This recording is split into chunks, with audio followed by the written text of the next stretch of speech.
joueur ne peut pas gagner quand même un match. Un match, ça se gagne collectivement. Quand même, quand on arrive à ce niveau là, on peut pas dire que l'équipe doit dépendre d'un seul joueur. On est obligé de compter sur tout l'effectif, d'autant plus que c'est 22 joueurs qui est convoqué. Donc si les choix sont bons, il doit y avoir des joueurs interchangeables. Mais le fait est que cette équipe du Brésil, Assad, n'a pas réellement produit le jeu qu'on attendait d'elle dès le départ. On a vu un peu sa qualification assez difficile lors du match du premier tour, avec quand même un Neymar assez déterminant au niveau de chaque match. Là, en quart de finale, il est blessé face au match contre la Colombie. Il ne vient pas pour les demi-finales. Sa défense, son absence se fait ressentir. Non, moi je comprends bien Patrice qui parle d'un collectif, d'une sélection qui au départ se fait à la base où on sélectionne 23 joueurs, tout le monde censé de jouer. Mais ce qu'il y a qu'on ne peut pas maîtriser, c'est quand on arrive sur le terrain, maintenant qui c'est qui est apte à répondre présent, l'événement aidant. On joue une phase finale de Coupe du Monde, ça se joue au Brésil. Le Brésil, je ne sais pas trop si le temps te le permet de repartir un peu plus loin. Depuis quelques années, depuis 98 en France, le Brésil chute en termes de talent. Le Brésil qu'on connaissait, qui regorgeait de talent de 10 fois Neymar, commence à avoir des difficultés. Dès l'instant que Ronaldo est parti, je ne suis pas sûr qu'il est plus jamais remplacé. Les Fred ont fait des tours. La preuve, Fred qui est aujourd'hui avançante a été pratiquement viré de la France. Personne n'en veut plus. 36 ans, il joue dans un championnat brésilien qui n'est pas une référence actuellement mondiale. Ça veut dire que ces 23-là ne sont pas aussi talentueux qu'on le pensait de tous les Brésiliens. Donc, de facto, tout le monde dépend de Neymar. La Neymar dépendance forcément a existé et lui aussi, il a pris goût parce que tout le monde l'attendait, il a répondu présent et du coup, ça jouait pour lui, ça faisait tout pour lui. Malheureusement, ils n'ont jamais prévu de faire sans Neymar. En plus, Thiago Silva, qui était la tour de contrôle de la défense, qui était l'assurance, la sécurité, lui aussi disparaît. Et rappelons que Thiago Silva a été suspendu de carton jaune, donc n'a pas pu prendre part aussi à cette rencontre. Maintenant, vous les techniciens, formateurs et tout, il faut aller voir maintenant l'approche psychologique de ce match-là. On peut parler de cette défense du Brésil. On va peut-être faire un petit retour en arrière sur cette sélection. Scolari a-t-il amené les 23 meilleurs joueurs? Beaucoup de gens critiquent cette sélection. Aujourd'hui, je prends le cas de Fred qui est devant. Je ne suis pas de ceux qui jettent la pierre à Fred pour la simple et bonne raison que les rares fois où j'ai vu Fred sur le terrain aussi, je me pose la question de savoir est-ce que réellement Fred a été mis dans de bonnes conditions? Est-ce que Fred a reçu de bons ballons pour pouvoir être l'attaquant que le Brésil attendait à ce stade de la compétition? Moi, c'est vrai que je vais revenir un peu en arrière sur ce que Hassan a dit, sur le déclin du Brésil. Au fil des années, c'est vrai, effectivement, je confirme ce qu'Hassan dit parce que au Brésil, on ne dépendait pas d'un seul joueur. On voyait que toute la sélection, presque 80% des joueurs, c'était des meneurs de jeu. À tous les postes, il y avait un très bon joueur, un très bon technicien qui réfléchissait. Donc, le Brésil ne se reposait jamais sur un seul joueur. Donc, c'est ce qui a créé ce déclin-là. Bon, revenons sur la sélection. Effectivement, je crois que l'entraîneur a raté sa sélection au niveau des choix. Oui, exactement. Donc, je crois qu'il y a eu beaucoup d'erreurs sur le choix des joueurs. On va aller un peu plus loin. On va peut-être citer quelques noms. D'après toi, Patrice, quels sont les joueurs qui, penses-tu, auraient dû venir dans cette sélection du Brésil et qui ne sont pas venus? Quand j'analyse les matchs de la Coupe du Monde, sur le plan physique, quand on voit les équipes jouer, c'est des équipes qui jouent à 100 à l'heure. Donc aujourd'hui, on avait besoin de jeunes joueurs. Par exemple, pour moi, un Lucas, c'était sa Coupe du Monde. Saint-Germain qui va vite sur les côtés.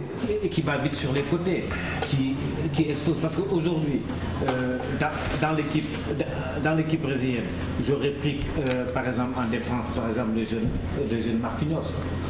J'aurais pris Ronaldinho, j'aurais pris Pato. Donc, au moins, avec Ronaldinho, on aurait deux jours. Neymar, peut-être, Ronaldinho serait le complément. Parce qu'il a réellement manqué, je pense, ce joueur de talent dans l'entrejeu de l'équipe du Brésil. Ce joueur qui prend les ballons dans la défense, qui en fait des ballons propres, qui donne des balles de but. Le Brésil a manqué de ce genre de joueur. On a vu un joueur comme David Luiz, un peu...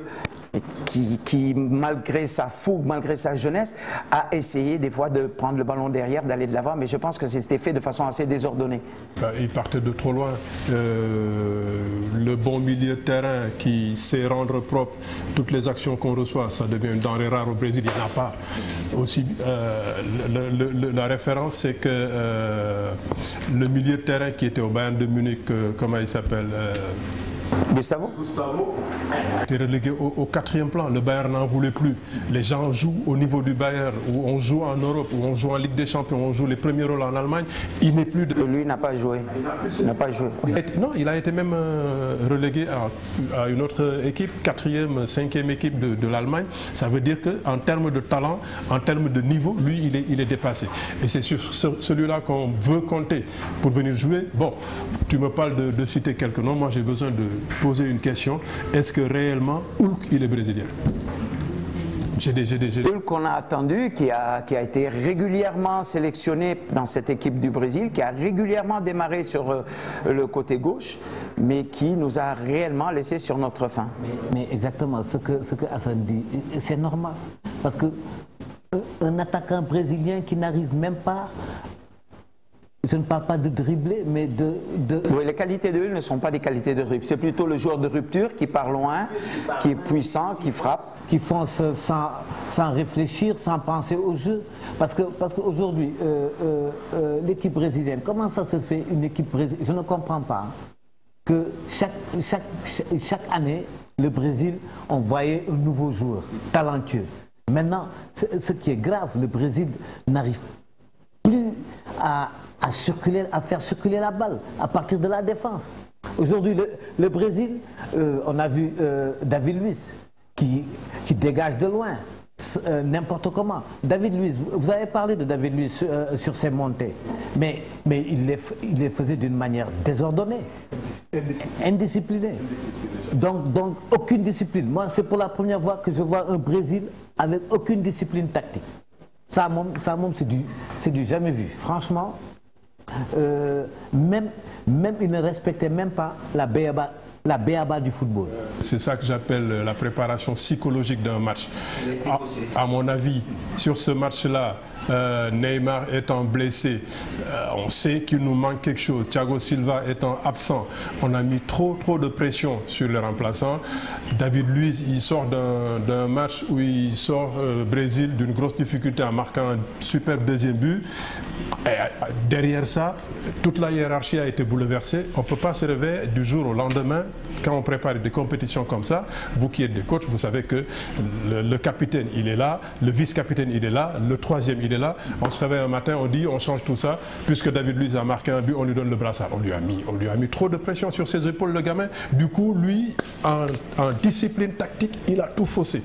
Si vous regardez le match encore, si vous regardez les images, si on peut nous les remontrer, dès les premières sorties allemandes, je veux dire à la 3e, 4e minute, quand ils partent en compte, ils sont 4 contre 2. Ce qui était le fort de cette équipe du Brésil est devenu une faiblesse.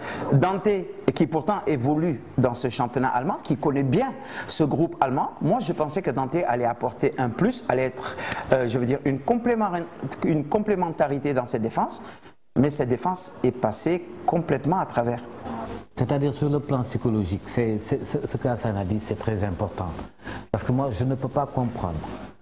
Arriver à ce niveau de compétition, des joueurs qui ont l'expérience, des professionnels, qu'on me parle Je crois qu'ils ont même parlé d'un psychologue qui est venu les remonter en regroupement. Moi, ça c'est pour la première fois que je vois ça en football. Parce que ça, c'est le rôle de l'entraîneur.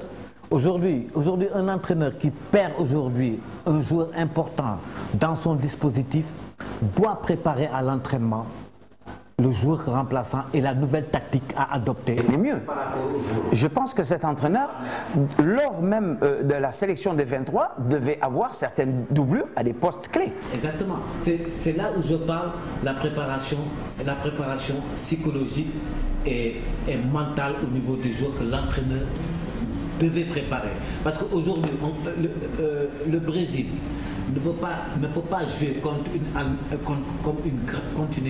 grande équipe allemande qui est sur le plan discipline tactique, hein, qui est l'équipe qui respecte le mieux ce que par exemple leur entraîneur met en place, et que le Brésil, si on voit David Luiz, effectivement dès les premières minutes il était presque en position d'attaquant, presque, même Dandé, j'ai même vu Dandé côté gauche, David Luiz côté droit. Oui, c'est vrai que le Brésil quand même prend 4 buts en l'espace de 12 minutes. Ce qui est grave, dans toutes les actions de but qu'on a encaissées, David Luiz n'était même pas présent. Et lui qui est censé faire la couverture. Je pense qu'après le premier et le deuxième but, il y a eu une sorte de débandade au niveau de cette équipe de Brésil qui a facilité un peu la tâche de ces Allemands, disciplinés, organisés qu'ils étaient. Ça c'est le rôle de l'entraîneur, de rappeler tout le monde à l'ordre. Sur le premier but qu'ils prennent, c'est vrai que c'est sur une balle arrêtée, mais on sent qu'ils n'ont pas d'influx pour rester lucide et savoir aller au marquage. Müller qui marque le but, il n'a personne sur lui parce que tout le monde revient d'une course, tout le monde est fatigué, on est presque en rupture, et après derrière, on a besoin de respirer, et c'est à ce moment qu'on prend le but. Derrière ça, on dit c'est pas grave, on va mettre le paquet et on va repartir aller les chercher. Mais on joue contre une équipe allemande qui joue sa 7e demi-finale. C'est pas n'importe quelle équipe, c'est pas des enfants de cœur, et on a vu ce qu'ils ont fait. Ça, c'est une équipe à respecter, et le premier fondamental ou les fondamentaux qu'il fallait, c'était tactiquement d'être disciplinés. Ils étaient bien placés. C'est une équipe soudée, c'est une équipe organisée, c'est une équipe qui joue ensemble depuis un peu plus de 6 ans. Venez sur le deuxième but, c'est Marcelo qui est arrière gauche, qui glisse au point de pénalty. Et qui couvre. Où est le libéro? Où est le stopper? Où est le policier devant la défense? Personne. Personne. On a vu des Luis Gustavo tétanisés, des Paulinho qui n'étaient pas à la hauteur. Ou sur si on repart les stats, sur les 8 ballons qu'il négocie, tous les ballons il les perd. Ou il les vendange, ou il n'y est pas du tout. Il y a un gros problème. Moi je ne sais pas, en 2002 ou en 2000, un peu plus haut, quand Dunga a compris qu'il n'y a plus ce talent-là, il n'y a plus les Pelé, il n'y a plus les Jairzinho, il n'y a plus les, je sais pas moi, les autres générations, les Rai, les Valdo et consorts. Maintenant, il faut chercher à jouer comme les Européens, solides. Depuis tout à l'heure, on parle de cette équipe du Brésil, mais on va quand même essayer de parler de cette équipe allemande qui quand même s'est bonifiée au fil des rencontres.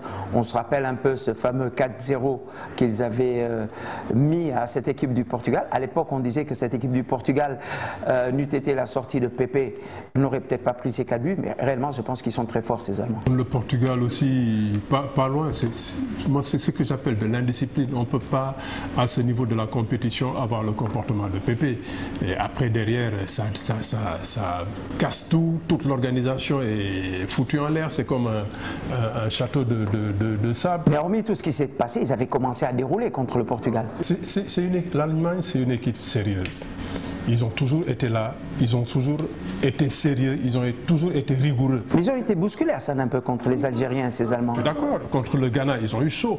Contre les Algériens, ils ont été chahutés. Mais je dis, ils restent sérieux, ils restent rigoureux, ils respectent les fondamentaux, ils sont toujours là, ils sont présents. On peut les battre, mais c'est une équipe contre laquelle les gens s'amusent à dire, beaucoup de personnes, des bons footballeurs anglais et autres, tout le monde joue. À l'arrivée, c'est l'Allemagne qui gagne. Parce que eux, ils ne savent pas rigoler, ils ne savent pas de temps en temps en faire un peu plus. Non, la preuve sur ce match contre le Brésil, après 3 buts, après 4 buts, on aurait pu... On les a sentis, on les a vus disciplinés jusqu'à la fin. Ronaldo dans cette équipe, il aurait commencé à faire un petit peu de chambrageage, quelqu'un d'autre. Hormis ceux qui ont démarré le match, même quand les remplaçants sont arrivés, regarde Schürrle, il finit quand même avec 2 buts. Les Allemands ont une certaine qualité parce que chaque Coupe du Monde, on dit que l'Allemagne n'a pas d'équipe, mais c'est l'Allemagne qui va en finale. Je rejoins Hassan ce qu'il dit, parce que tout ça c'est sur le plan discipline. Quand on voit le premier match, c'est vrai, il gagne pourquoi? À cause de la discipline. Pépé joue quand même à l'indiscipline, carton rouge, il pénalise son équipe, ça facilite encore le jeu allemand. Donc aujourd'hui, quand on voit l'Allemagne jouer, c'est parce qu'il respecte les consignes. Quand on voit pourquoi le Ghana pouvait gagner. Le Ghana a titillé un peu cette équipe. Pourquoi le Ghana? Parce que sur le 3e but que Jordan, on compte sur le 3e but. Ils étaient... Ce qui aurait pu être le 3e but.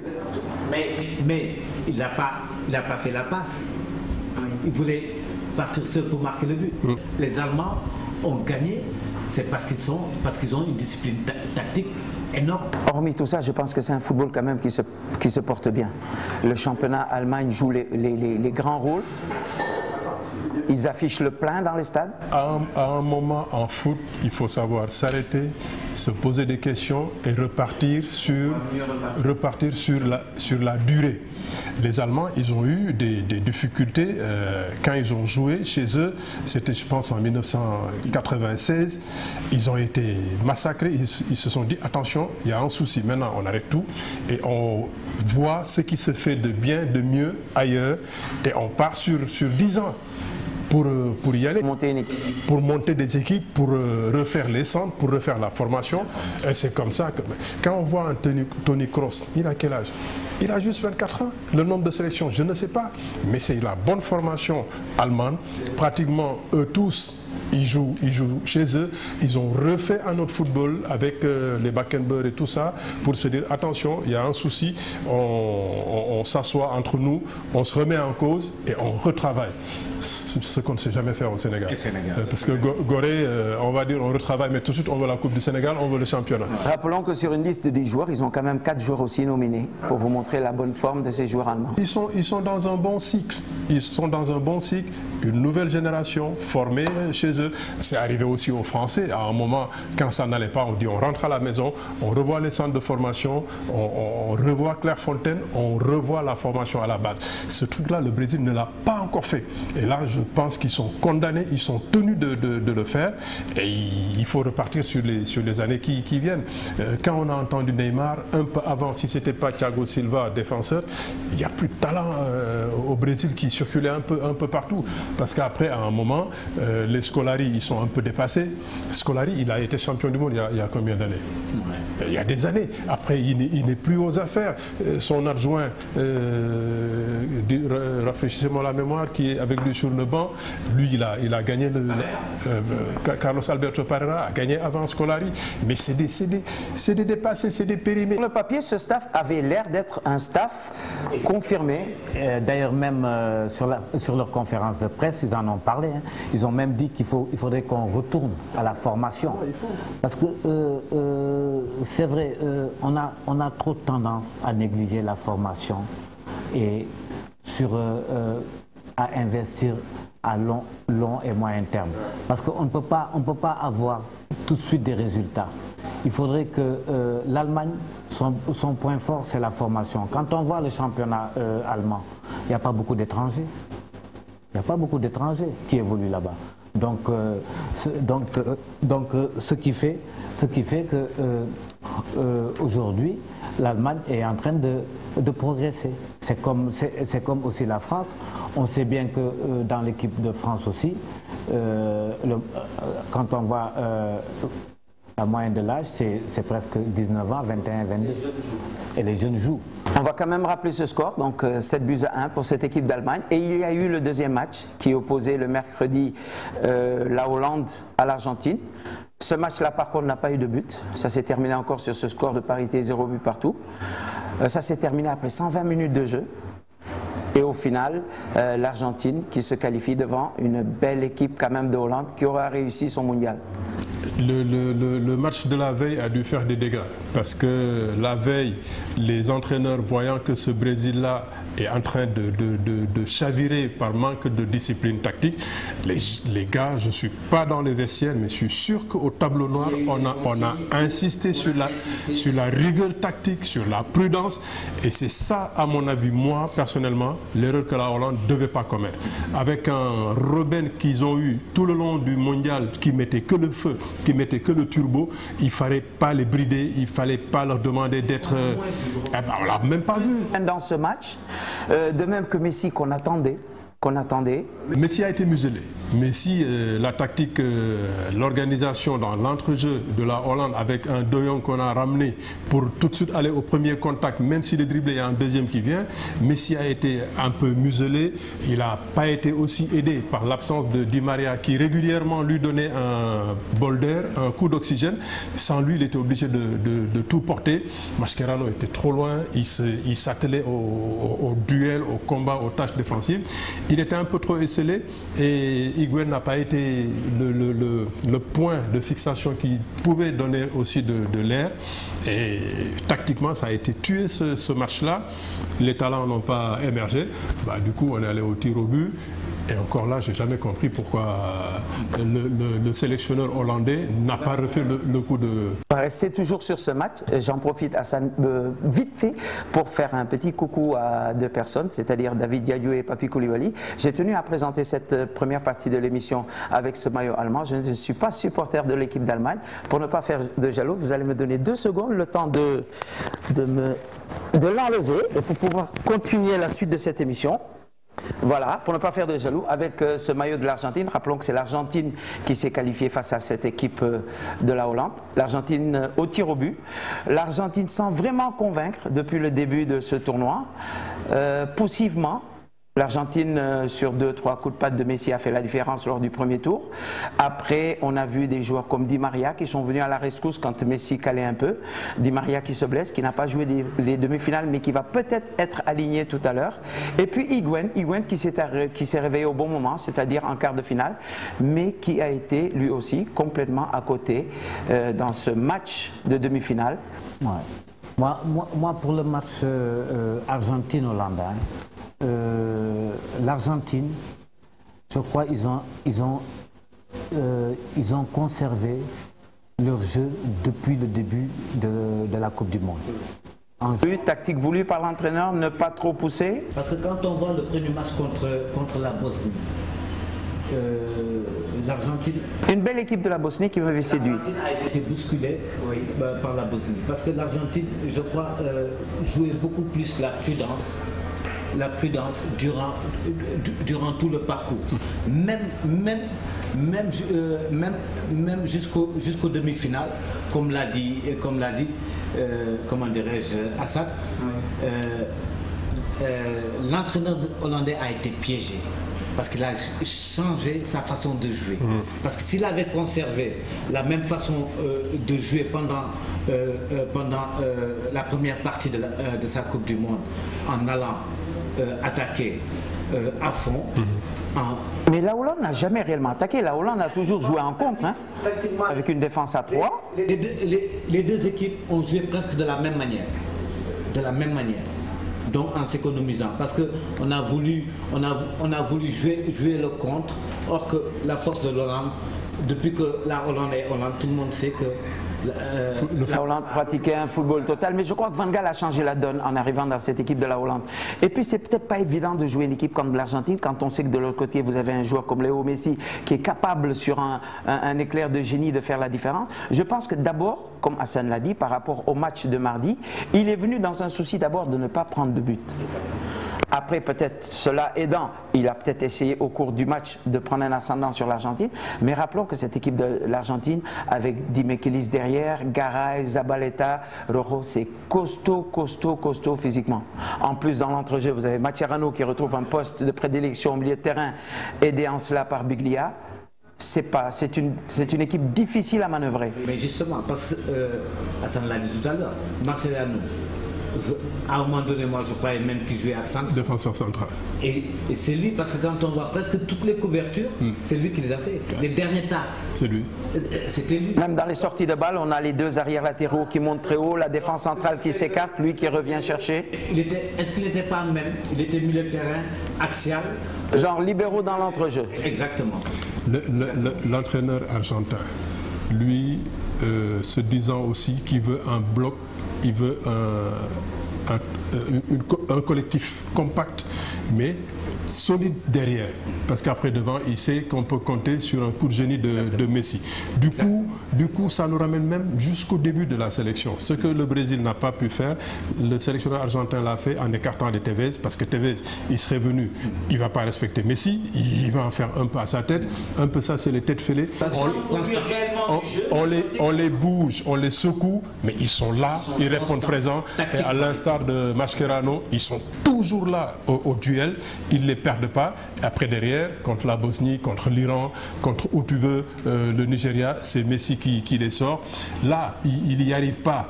Comme je dis, malheureusement, Di Maria n'est pas là.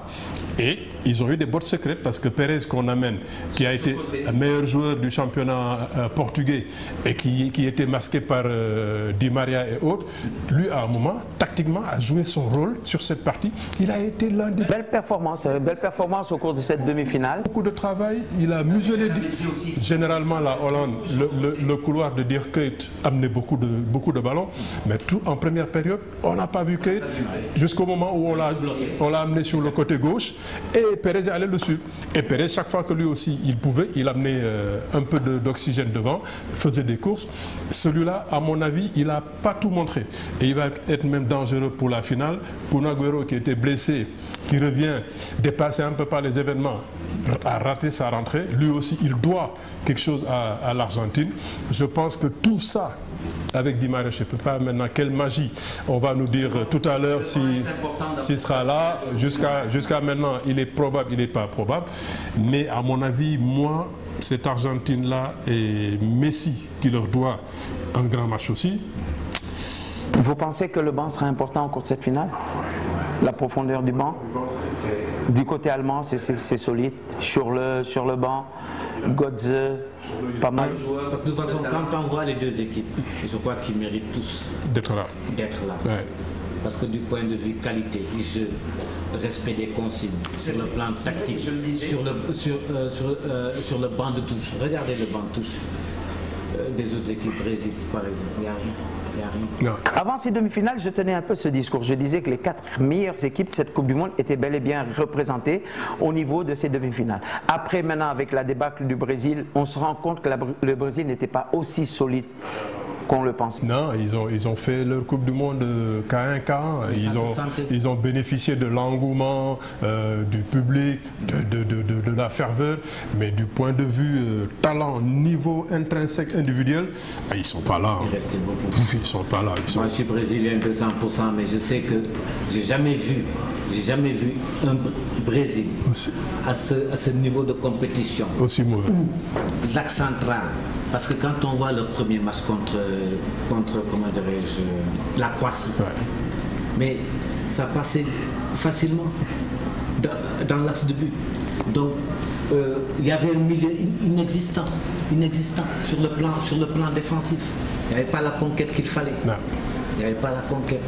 Donc quand on voit les Argentins et les Allemands, comment ils occupent le terrain. Un Brésil de 2002, Nelson a dit tout à l'heure, est-ce que Fred a eu les ballons? Ronaldo, il ne les avait pas, il va les chercher, il fait la différence. Exactement. Mais comme je dis, Fred, il y a plus de 4 ans, Lyon n'en veut pas. Aucune équipe française ni européenne ne le retient. On le laisse rentrer au pays. Joe, il était à City, presque viré. Alors, quelque part même, le foot n'accepterait pas que ces gens-là puissent gagner le mondial. Sinon, après, à un moment, il y a un problème, là. Il y a un problème. Pour revenir à la finale qui va se jouer tout à l'heure, je pense qu'on a une information déjà en ce qui concerne les équipes probables. Donc, au niveau de l'équipe d'Allemagne, elle n'a pas beaucoup changé. Neuer dans les buts, Lahm, Hummels, Boateng, Overdense, Khedira, Schweinsteiger, Müller, Kroos, Ozil et puis Klose au devant. Klose qui a battu un record cette année, en cette 20e édition, qui devient le meilleur buteur sur plusieurs Coupes du Monde confondues. Je pense que quoi, il a 16 buts. 16 buts, il a battu, il est devant Ronaldo. Il va peut-être être déterminant dans le match de tout à l'heure, c'est tout le mal qu'on lui souhaite. Alors que de l'autre côté, on aura encore Romero dans les buts, Rojo Garay plutôt, De Michelis, Zabaleta, Biglia, Mascherano. On annonce Di Maria sur ce côté gauche, lui aussi c'est tout le mal qu'on lui souhaite. Lavezzi, Messi, Higuaín. Pour revenir à cette finale, on a vu au début de cette Coupe du Monde pas mal de petites erreurs d'arbitrage. Je reconnais que depuis les quarts de finale et demi-finales, on en voit moins. Est-ce que vous pensez que l'arbitrage sera déterminant au cours de ce match? Déjà, je pense que tu vas nous donner le nom de l'arbitre. Monsieur Rizzoli, l'Italien, très bon arbitre de 42 ans. Il fallait forcément changer peut-être cette année, mais il n'est pas loin de Howard Webb. C'est les tout meilleurs en Europe. Et comme on a dit, les premières fautes, les premières erreurs, surtout le penalty qu'on accorde à Fred, après derrière, ça tape, tout le monde se dit tiens, on se met à niveau. A priori, les arbitres sont à un très bon niveau. Il n'y a pas eu beaucoup d'incidents sur les résultats, sauf peut-être l'arbitre France-Nigeria qui se trompe lui sur le tacle de Matuidi Assassin qui ne sort pas et tout. Mais après ça, je pense qu'ils sont à la hauteur et celui-là devra normalement faire l'affaire. Bon, maintenant, tout à l'heure, en donnant les compos d'équipe, ouais, on a parlé de Klose, meilleur buteur, que 36 ans. Roger Mila, il a joué jusqu'à... Que 36 ans? Jusqu'à 42 ans. Si je pense qu'il sera là encore dans 4 ans? Je ne sais pas. Encore dans 2 Coupes du Monde? Normalement, garçon discipliné, hygiène de vie presque partout. Et il pèse énormément sur une défense. Nous, on a eu quelques tontons africains. Hein. On ne les voit pas sur le terrain. On les entend plus en dehors qu'ailleurs. Lui, on ne l'entend pas. Et les quelques rares fois que David Luiz a essayé d'apporter un peu de tonus dans le jeu offensif brésilien, il était là pour lui dire « Jeune homme, tu passes pas ici, moi je suis là chargé pour te barrer la route ». Il l'a amené au contact, il l'a amené au duel. Ça veut dire que celui-là, physiquement, il est en bonne santé, malgré son âge. Bon, on a qu'à lui tirer un gros chapeau, c'est tout à son... Patrice, l'arbitrage? Oui, moi je remarque... Déterminant dans cette finale de tout à l'heure? Qu'il y a eu une progression au niveau de l'arbitrage à partir des demi-finales. Parce que quand on voit même l'arbitre Brésil-Allemagne, où certains joueurs brésiliens ont eu à faire des triches dans la surface, ouais. Il a dit jouer. Ouais. Donc c'était difficile de les pénaliser plus que ça aussi. Voilà, donc aujourd'hui, je crois que l'arbitre n'aura pas beaucoup de problèmes parce que on est en face de 2 équipes qui se connaissent aussi, hein, qui se connaissent bien. Et ça fait combien de fois qu'ils se sont rencontrés en finale et je crois qu'il n'y aura pas trop de fautes. Mais par contre, les attaquants auront du mal à s'exprimer parce que... Face aux défenses renforcées des 2 côtés. Des 2 côtés.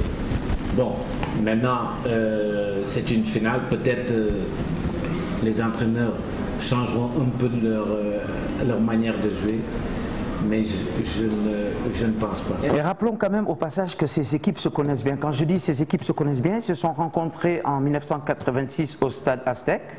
L'Argentine sortait l'Allemagne de Maradona sur un score de 3-2.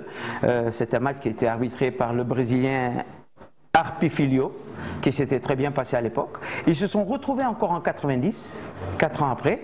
Cette fois-ci, c'était au stade Olympico, où l'Allemagne, sur un coup franc, un penalty plutôt de Bremen, difficilement, je me rappelle de cette finale parce qu'il y a eu sacrée polémique, battait cette équipe d'Argentine. À l'époque, c'était un Mexicain, Codesal Mendes, qui arbitrait cette finale. Ces deux équipes, comme je dis, se connaissent très bien.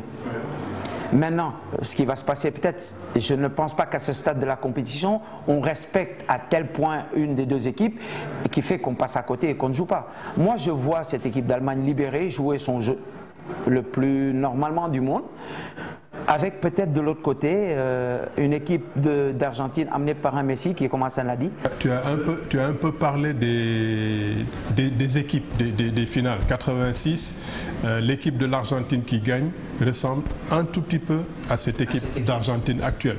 Pas forcément la meilleure. Parce qu'en 86, tout était fait autour de Maradona. Et lui, il était quand même décisif quand il fallait. Mais les Allemands aussi, toujours solides. Je ne sais pas si tu le rappelles bien, ils sont menés 2-0. Ils reviennent à 2 partout. Mais Maradona s'arrache encore. Pour donner un super ballon à Burruchaga à l'époque. Qui fait la différence.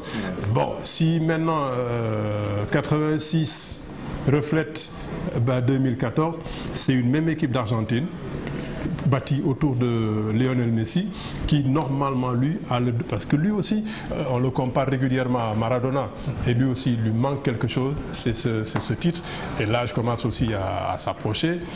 Il a plus de 18 ans, donc s'il loupe cette année, je ne dis pas qu'il ne reviendra pas, mais ça va être un peu difficile.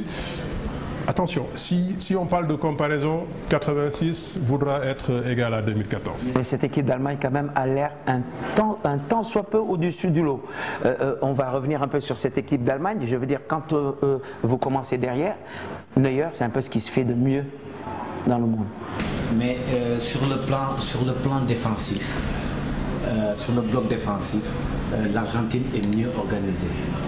Parce que, quand tu dis mieux organisé, tu parles de son positionnement, de sa réaction à défendre, de son bloc? Oui, de son bloc défensif par rapport à Marcelo qui vient souvent dans l'axe. Par rapport à la défense allemande, souvent on voit un Boateng hésitant. Souvent il y a des actions où l'axe central allemand est carrément ouvert.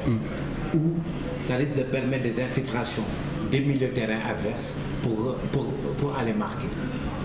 Or que l'Argentine a trouvé la solution, bon, depuis le début, en mettant Marciano juste au milieu du terrain. Parce que quand on voit l'équipe d'Argentine, la défense, l'axe central, il participe rarement aux phases offensives. Rarement aux phases offensives. Et les Allemands montent aussi sur balle arrêtée. Hein. Oui. Hormis l'âme sur un côté, moi quand je vois la sortie de balle des Allemands, Overdenz sur ce côté gauche et Hummels régulièrement, c'est vrai, a la possibilité de monter des ballons, mais quand il monte les ballons, tout de suite, on voit Overdenz coulisser au niveau de l'axe central. C'est peut-être le fait de jouer avec un axe central en position d'arrière, qui permet aussi à cette défense allemande d'avoir constamment 3 joueurs solides derrière pour défendre. Parce que le côté qui marche le plus dans cette équipe d'Allemagne, on a beau dire, c'est l'âme. C'est assez lourd quand même, assez lourd ces 3 dont on parle. C'est vrai que la défense est beaucoup plus stable depuis le retour de Hummels. C'était pas trop ça avec Boateng et le Gunners de Arsenal. Oui. Mertesacker. C'était trop ric-rac. Maintenant avec Hummels, c'est solide. Mais attention, on a vu en demi-finale, comme l'a dit Patrice, Mascherano qui s'amuse maintenant à être premier relanceur. Et c'est très simple. Tout le monde a l'œil sur Messi. On veut regarder Pérez régulièrement. Comme tu dis, De Michelis et Garay, ils font semblant. Mais ils ne partent pas, ils remettent à Mascherano et c'est lui qui demande 2 appels vers lui, comme si on donnait du plat du pied au sol, et tout de suite on plonge pour... Mascherano qui s'est souvent retrouvé dans les... Lavezzi, qui lui c'est... Dans les 20-25 mètres, Mascherano, on l'a vu en demi-finale se retrouver en tête de bouteille dans les 20-25 mètres, mais bon, qui n'utilise pas peut-être sa frappe, qui préfère tenter toujours la dernière passe, ce qui ne réussit pas trop. Et c'est un peu ce même profil, je veux dire. Au niveau de l'équipe d'Allemagne, on a aussi un Khedira qui retrouve une forme étincelante. Buteur 2 fois, c'est quelqu'un qui pratique le box-to-box, qui va récupérer un ballon dans sa... Ils ne savent pas s'ils ont retrouvé une forme. Ils ont joué contre des fantômes. Khedira, il vient au pressing, il demande rien, on lui donne la balle. Il y a 6 mois, Khedira était blessé comme... Il est obligé d'aller au bout. Ils n'étaient pas venus, ces Brésiliens. Mais contre cette équipe d'Argentine, la bataille fera rage. Et Mascherano qui sort d'une demi-finale d'enfer, maintenant c'est peut-être le facteur fraîcheur qui va être déterminant. Les Allemands ont joué un jour avant, ils ont fait 30 minutes de match. Les Argentins ont joué un jour après, ils ont fait 120 minutes. C'est les deuxièmes prolongations d'affilée de cette équipe d'Argentine. Je ne dis pas. Mais tout à l'heure, Hassan a parlé d'un problème, le problème de Lavezzi sur les balles. Donc c'est pour créer le déséquilibre. Parce que souvent, comment dirais-je, Lavezzi, il quitte le côté gauche pour venir presque dans le côté opposé où on lui met la balle. Mais maintenant, si Di Maria joue, parce qu'avec Di Maria, l'Argentine crée le déséquilibre. Sur le côté... Quand Di Maria joue, il joue côté droit. Donc Lavezzi va aller de l'autre côté. Avec Di Maria, bon, est-ce qu'il sera à 100% aussi? C'est prendre un risque. C'est pas sûr. Parce que moi, face à une solide équipe allemande, c'est pas 100%, c'est moyen. Pour moi, un joueur qui n'est pas à 100%, c'est pas la peine d'insister. Parce que tu perds une cartouche. Et ce côté offensif face à des deux équipes, on a parlé un peu de la défense. Vous avez omis de parler du gardien de but de l'Argentine, qui est quand même s'il évolue, je veux dire, comme deuxième gardien dans une équipe comme l'AS Monaco, est en train de se faire une place au soleil dans cette belle équipe d'Argentine. Romero qui a été déterminant sur cette demi-finale. On l'a senti volontaire sur ses pénaltys, on l'a senti déterminé. C'est un bon gardien. C'est un bon gardien. C'est vrai qu'on ne l'a pas vu en saison régulière parce qu'il il est doublure à Monaco. Mais ça aussi, c'est parce qu'à un moment, il est venu un peu au mercato d'hiver. Il a eu un poste tranquille. Mais du point de vue talent, c'est un bon gardien. Neuer, on l'a remarqué contre qui? Contre la France. On l'a remarqué contre les Algériens. Contre la France, moi Neuer... Il n'a pas été inquiété. J'ai vu des gens timorés. Il a jamais eu la preuve. Il a été réellement sollicité, c'est contre les Algériens, où il a joué la plupart de son match hors des 18. Contre les Algériens, moi je reviens, l'attaquant de l'Algérie, Slimani, il est vicieux sur la première sortie de Neuer, sa Coupe du Monde est terminée. C'est sûr qu'il arrive, il va se jeter. Ça, un Roger Mila, il fait le crochet intérieur, El Hadji Diouf, il fait le crochet intérieur, où il fauche, où il est mort. Mais bon, le gars aussi, il s'est retrouvé comme ça, il a un peu paniqué. Neuer, je vais encore... Bon. Mon gardien, mais je vais encore voir, parce que franchement, je ne l'ai pas vu être massacré ou fusillé comme Tim Howard. Lui, il a eu des coups, il a eu des ballons. Le gardien mexicain, Ochoa, a eu les mains chaudes, mais Neuer, même sur la dernière balle qui sort de Karim Benzema, on ne joue jamais ce ballon comme ça. Il fait le dribble, il est excentré, il a plus d'appui. La preuve, il frappe, le gars, il fait ça et puis il rigole. Comme si... Je crois que cette Coupe du Monde quand même a révélé de grands gardiens. De très grands gardiens. Ça c'est le mondial des gardiens. Ça, on en avait parlé lors de la 3e édition. C'est vrai qu'on a eu de bons gardiens quand même. Bon, de toute façon, maintenant, on verra, ils seront face à face. Ouais. On verra qui sont... Parce qu'aujourd'hui, moi, le gardien de but d'Argentine, sur les pénaltys qu'il arrête, ça veut dire qu'il est très bon et qu'il est en confiance. Parce que ça se voit que c'est un gardien Il est motivé aussi, il est motivé. Il n'a pas beaucoup joué cette année, donc il est motivé. Même dans les sorties de balle, moi je l'ai vu sur les sorties de balle face aux Hollandais, il sort au bon moment. Il sent bien le coup, il sort au bon moment, il n'hésite pas à sortir des 2 points. Et c'est ce qu'on lui demande, hein, dans une équipe où est-ce qu'on a une défense aussi solide que celle de l'équipe d'Argentine, où est-ce qu'on a un milieu de terrain quand même conquérant avec un Léo Messi. Il arrive à rassurer cette équipe d'Argentine et je pense que ce sera quand même une qualité non négligeable de cette équipe d'Argentine par rapport à ce match qui, moi je pense quand même que ce sera un match d'attaquants. Moi je m'attends à ce que quand même ou Müller d'un côté ou Messi fasse la différence dans ce genre de match, car après tout cette Coupe du Monde a été la Coupe du Monde des attaquants. Mais par exemple, on a toujours tendance à dire quand on a une bonne défense, on a un bon gardien de but, parce qu'ils ont confiance. Quand tu as confiance à ta défense, tu peux te permettre beaucoup de choses, parce que tu te dis qu'aujourd'hui j'ai une bonne défense, aujourd'hui je dois aussi arrêter presque toutes les balles qui passeront. Donc aujourd'hui pour les 2 équipes, bon, ça va être un match très tactique. Très tactique, très engagé. Très engagé aussi. Des 2 côtés, parce que aucune équipe ne voudra laisser partir la coupe. Vous allez vous jeter à l'eau quand même. Vous allez faire un petit pronostic. Ah ouais, moi tranquillement. Hein. Par rapport à ce match. Hassan qui prend goût au pronostic maintenant. Argentine 2-1 avec un but de Messi. Argentine 2-1 avec un but de Messi. Patrice? Moi aussi je pronostique pour l'Argentine.